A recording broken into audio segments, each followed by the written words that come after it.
Estamos comenzando una nueva edición de Punto UNE. Gracias por estar con nosotros. Estos son los adelantos para el programa de hoy. El derecho a la alimentación. Consejos de bromatología. Convenio marco de la universidad. Descubrimiento en una maleza junto a Rosales. Centro Cultural Universitario con las infancias.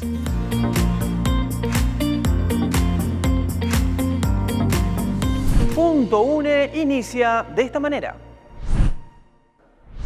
Empezamos el programa, vamos a una investigación desde la Facultad de Derecho, Universidad Nacional del Nordeste, el derecho a la alimentación y el fracaso del régimen agroalimentario actual.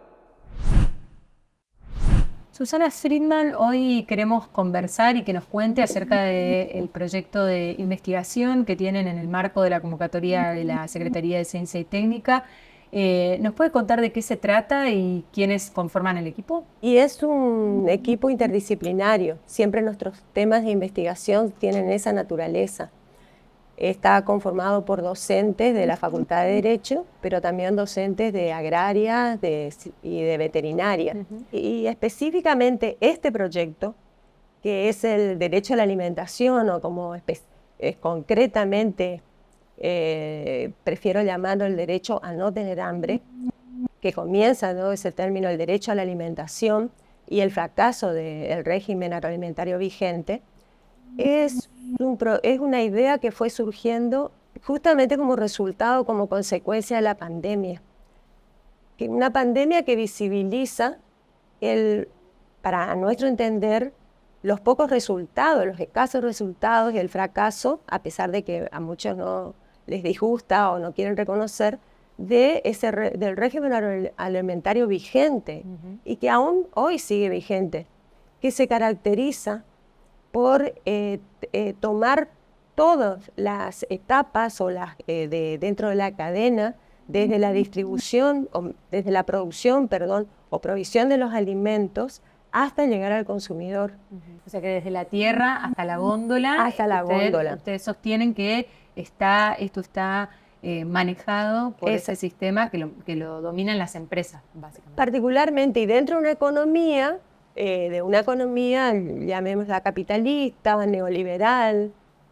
A partir de la pandemia, además notamos que se tuvo que modificar ese régimen agroalimentario. La producción de esos alimentos hasta llegar al consumidor se fue generando nuevamente como era antes, a través de circuitos cortos a través de mercados o ferias próximas, claro, al consumidor. Un consumo de cercanía. Exactamente, un consumo de cercanía. Y además teniendo en cuenta también la producción regional, es decir, porque aquel circuito largo de ese sistema capitalista o ese sistema o régimen agroalimentario hegemónico, lo que hace es globalizar la situación, es decir, donde tiene el alimento, no pasa a ser más, es decir, el consumo no pasa a ser más de una de las etapas de producción y de producción de riqueza. Y por lo tanto, los alimentos son una mercancía. Entonces no es un elemento esencial de satisfacción de un derecho que es un derecho humano. Realmente es un derecho a la alimentación, pero sobre todo a no tener hambre, porque es lo que en la realidad están padeciendo, hambre. Más de 900 millones de personas en todo el mundo. Y lo vinculo también al trabajo de extensión que ustedes hacen, que se vinculan con el territorio a partir de esto que van conociendo en las investigaciones. A través de la extensión lo van llevando al territorio cotidianamente. Sí. ¿Cómo es ese tejido en el ámbito local, en el territorio acá donde nosotros habitamos, de esas personas que se transforman en sujetos de su propio derecho a la alimentación y empiezan a producir? ¿Qué se ve ahí? Bueno, nosotros trabajamos generalmente a través de organismos coparticipantes, como por ejemplo el Instituto de Agricultura Familiar, Campesina e Indígena. Vamos hacia, por ejemplo, supongamos San Luis, trabajamos también en la zona de Empedrado, ahora también estoy yendo hacia el Chaco, En estos grupos lo primero que hacemos son entrevistas o charlas, más que entrevistas. ¿Cómo cuidan? Por ejemplo, trabajamos con un grupo de mujeres campesinas que son el reservorio de las semillas criollas y que mundialmente son las mujeres, sobre todo también de los pueblos originarios, son mujeres de los pueblos originarios, y a través de eso muestran cómo naturalmente producen alimentos que además de ser naturales son mucho más sanos, son inocuos, claro. Porque eso es otra cosa. Alimentos que sean sanos, saludables, inocuos. En cantidad y calidad, digamos. Exactamente, que sean nutricionales y que sean nutritivos. Pero además, para poder sostener una vida plena, una vida activa, pero también respetando su idiosincrasia, respetando su circunstancia existencial. Me gusta decir eso, su circunstancia existencial, es decir, no podemos imponer un tipo de dieta, un tipo de alimentación, que es lo que este sistema agroalimentario hace. ¿Podrías contarnos, Susana, cómo afecta en la práctica, en el día a día, ese nivel que pareciera tan abstracto de empresas multinacionales, organismos supranacionales al día a día de nuestro derecho a la alimentación? ¿Cómo se conecta?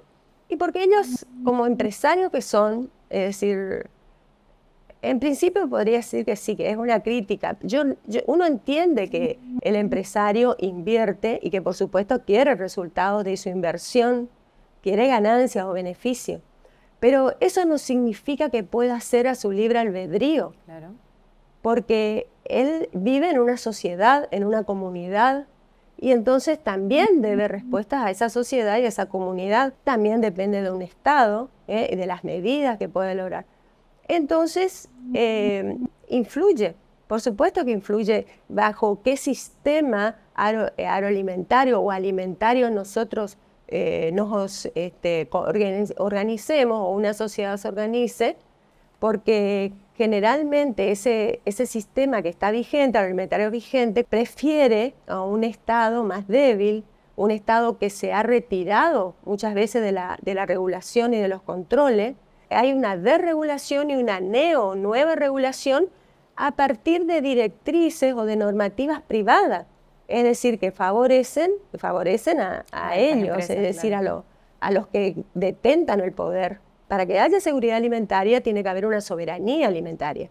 Es decir, que cada Estado, cada pueblo, cada comunidad, cada país tiene que tener la capacidad y el poder suficiente como para determinar cuál es el sistema agroalimentario que le conviene a esa población y a su comunidad. Eso justamente te quería preguntar, porque en función de la soberanía alimentaria y de la realidad que hoy vemos, por ejemplo, de las economías regionales en nuestro país, que vienen sufriendo desde ya hace más de una década, y hoy muchas en situaciones críticas en su continuidad. ¿Cómo se puede retomar o ser sujetos más activos de este derecho a la alimentación? ¿Qué tenemos que pensar como ciudadanos y como ciudadanas para poder reclamar por este derecho a la alimentación o al no hambre? Bueno, en principio, informarse, que es otra función que tiene el Estado y que deben tener organizaciones. Es una función y una tarea, una ardua tarea que tenemos por delante y es multisectorial. Es del Estado, nacional, provinciales, municipalidades, también es de la sociedad civil, también es, por supuesto, de los privados y es de la población. Por ejemplo, en este caso, como estamos, de las universidades, las universidades a través de estos proyectos, yo digo, a través del extensionismo, también es una manera de informar, de capacitar y de llegar a la comunidad. Saber en qué consiste esa seguridad alimentaria, que la alimentación y el no tener hambre es un derecho humano, que está reconocido en los acuerdos y tratados internacionales, conforme al artículo 75, inciso 22 de la Constitución Nacional. Lo importante es que también reconozcan que hay posibilidad de la accesibilidad a la justicia y poder acceder a una tutela judicial, y que son responsables de esa tutela judicial, principalmente el Estado, pero además también todos los otros actores que intervienen en la sociedad. Por ejemplo, las organizaciones sociales, las universidades, todo lo que estén en mejor situación de aquellos que son más vulnerables.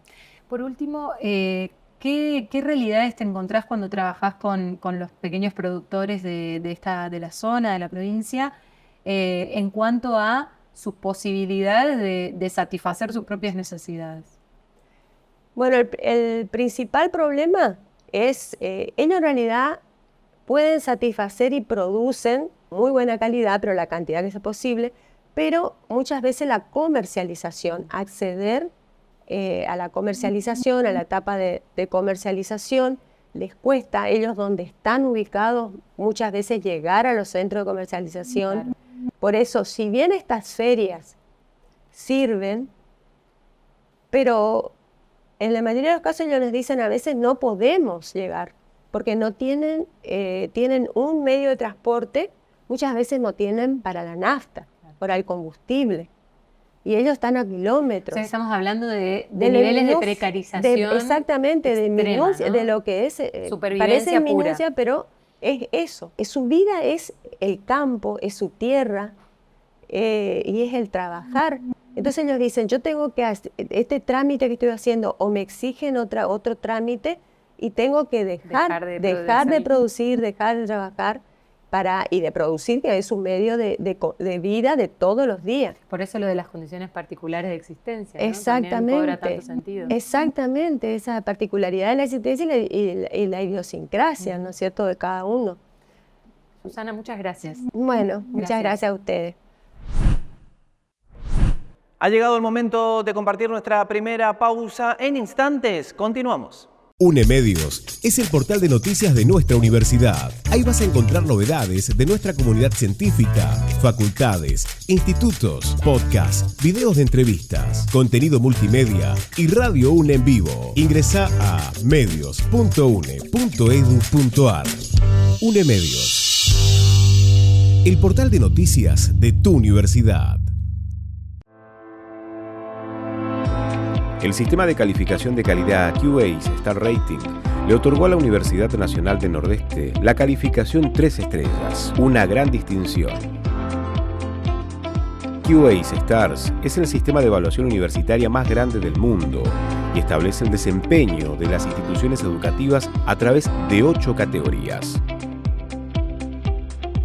Nuestra universidad obtuvo 5 estrellas, la máxima calificación en la categoría de enseñanza, y 4 estrellas en la categoría de empleabilidad, que mide el éxito de los egresados para vincularse profesionalmente con el mundo laboral.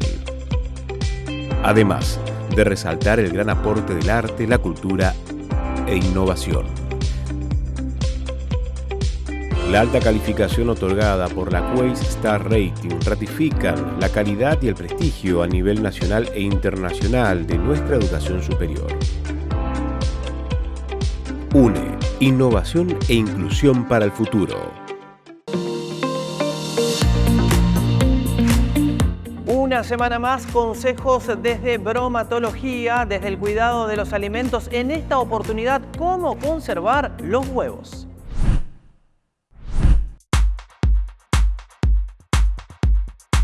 ¿Cómo hay que conservar los huevos? Los huevos, si nosotros compramos a temperatura ambiente, hay que seguir manteniéndolos a temperatura ambiente. Tienen un periodo de aptitud de 15, 20 días hasta un mes, siempre y cuando los conservemos en un lugar oscuro, seco. Pero una vez que nosotros enfriamos a los huevos, esos huevos tienen que mantenerse siempre refrigerados. O sea, que un huevo que no tuvo ningún proceso de refrigeración se lo puede mantener a temperatura ambiente de 15 a 20 o 30 días, pero aquellos huevos que ya han sido refrigerados, sí o sí se deben mantener todo el tiempo refrigerados. Recordemos siempre tratar de no elaborar mayonesa casera. ¿Por qué? Porque la mayonesa que nosotros compramos está pasteurizada y nosotros en nuestro hogar no tenemos forma de pasteurizar la mayonesa. Por eso siempre recomendamos consumir mayonesa comprada porque tuvo el proceso de conservación necesario para evitar la presencia de un microorganismo que se llama salmonela.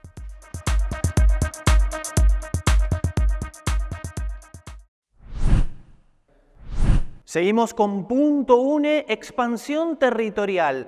Ampliar lo que significa la oferta académica desde la Universidad Nacional del Nordeste, la importancia de la articulación entre la UNE y el municipio de Charata.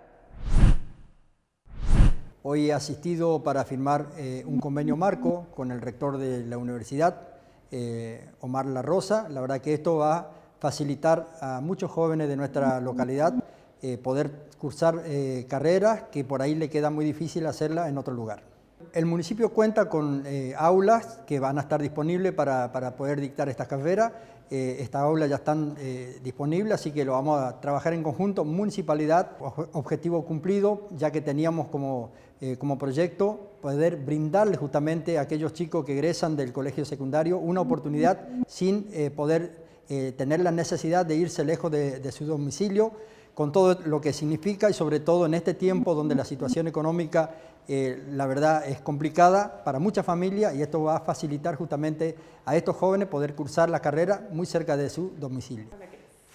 Hemos visitado recientemente la localidad de Charata para ver el edificio que tiene el municipio y donde ha funcionado hace algunos años la UNE y donde tenemos proyección de funcionar el año próximo. Y estamos trabajando en varias líneas, desde el recupero de residuo informático, material informático, hasta orientación vocacional para los chicos que salen del secundario, y también la planificación de unas mesas de diálogo con la comunidad del sudoeste chaqueño y poder identificar las demandas para proyectar trayectos formativos. También estamos trabajando con nuestra escuela de oficios y otras líneas más que seguramente nos ayudarán a proyectar todas las actividades en esa localidad tan importante del Chaco. Continuamos con punto 1. Desde la Facultad de Ciencias Agrarias vamos a una investigación, y es que reportan un descubrimiento en una maleza. Se trata de un hongo, tizón del arroz, en arrozales de Corrientes.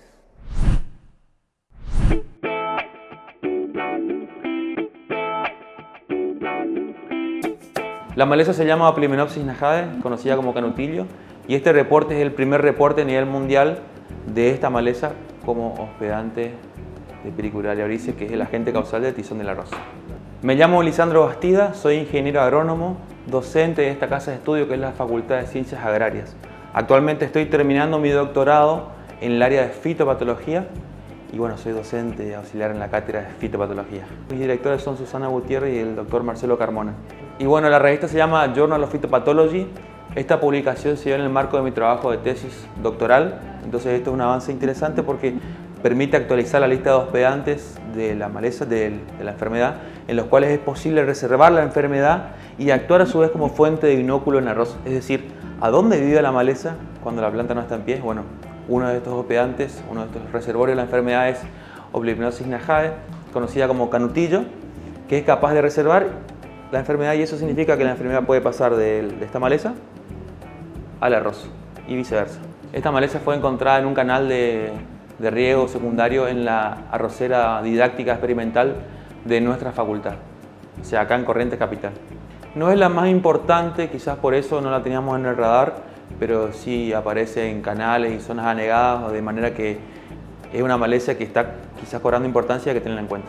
Este trabajo doctoral está enfocado en trabajar con Pericularia oryzae, conocer nuevos hospedantes, identificar la sintomatología, detectar cambios en la sensibilidad de los fungicidas más utilizados en la región y otros objetivos más. El arroz es uno de los principales cultivos de nuestra provincia y esta enfermedad es capaz de generar pérdidas en el rendimiento del 50, 70 u 80% si están dadas las condiciones ambientales y las demás condiciones que necesita para desarrollarse.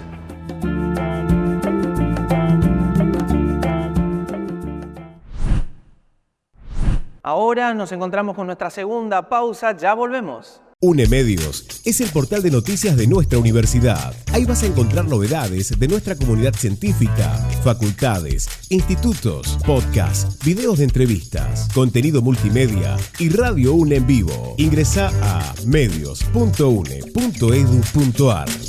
UNEMedios, el portal de noticias de tu universidad.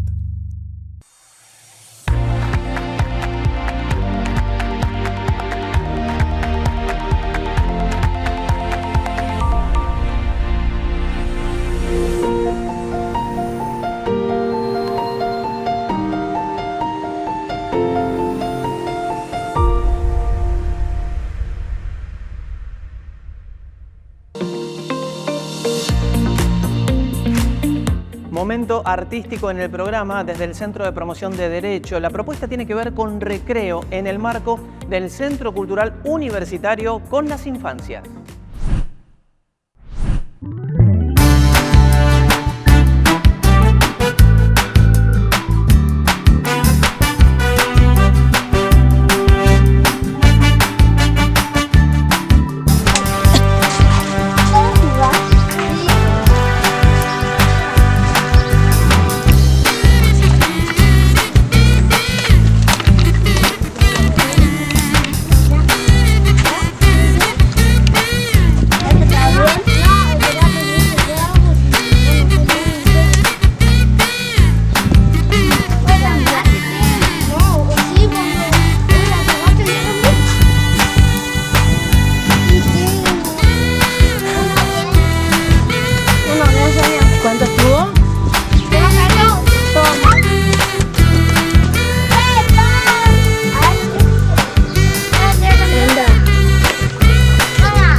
Llegamos a la parte final de esta edición de Punto UNE. Como siempre, la invitación para que ingresen a medios.une.edu.ar y tengan toda la información de la Universidad Nacional del Nordeste. También, como siempre, la invitación para que nos sigan en las redes sociales UNE Argentina y la invitación para escuchar la radio de la universidad a través del 99.7 del dial. Será hasta el próximo programa.